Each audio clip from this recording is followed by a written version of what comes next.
Filipina dikenal sebagai negara Katolik terbesar di Asia. Namun di bagian selatannya, terdapat komunitas Muslim yang telah ada jauh sebelum Filipina berdiri sebagai negara. Mereka dikenal sebagai bangsa Moro. Selama ratusan tahun, bangsa Moro mengalami penjajahan, konflik bersenjata, dan marginalisasi. Lalu, apa yang sebenarnya terjadi di Filipina Selatan? Istilah Moro berasal dari sebutan penjajah Spanyol untuk menyebut umat Islam di Filipina Selatan. Bangsa Moro bukan satu suku, melainkan kumpulan etnis Muslim seperti Tausug, Maranao, dan Maguindanao. Islam masuk ke wilayah ini sejak abad ke-14 dan telah memiliki kesultanan yang berdaulat. Ketika Spanyol menjajah pada abad ke-16, mereka gagal menaklukkan sepenuhnya wilayah Moro yang menolak dikristenkan. Setelah Spanyol kalah, wilayah Moro dipaksa masuk ke dalam negara Filipina. Kemerdekaan Filipina tahun 1946 tidak membawa keadilan. Perjuangan hak mereka dimulai ketika pemerintah memberlakukan kebijakan yang merugikan. Migrasi besar-besaran penduduk Kristen ke Mindanao mengubah komposisi demografi.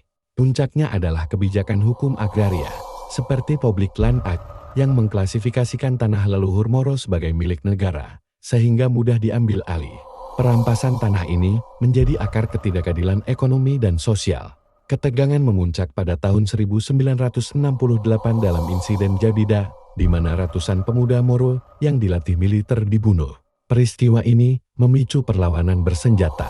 Tahun-tahun 1969, Moro National Liberation Front MNLF didirikan oleh Nur Miswari untuk membebaskan bangsa Moro. Konflik meluas, puluhan ribu orang tewas dan jutaan mengungsi. Pada tahun 1976, Perjanjian Tripoli ditandatangani, menjanjikan otonomi di 13 provinsi.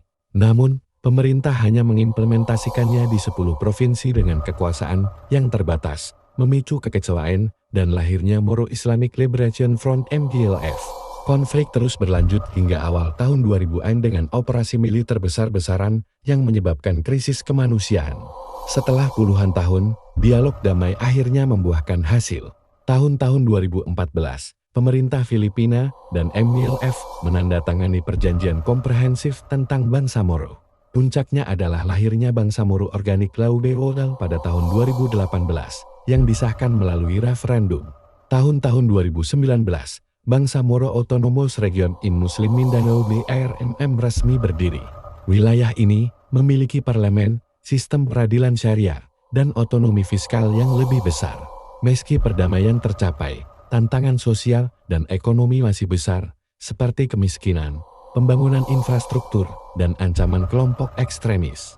Namun satu hal yang jelas, konflik Moro adalah perjuangan panjang untuk identitas, keadilan, dan martabat. Sejarah bangsa Moro mengajarkan bahwa perdamaian sejati lahir dari keadilan yang diperjuangkan.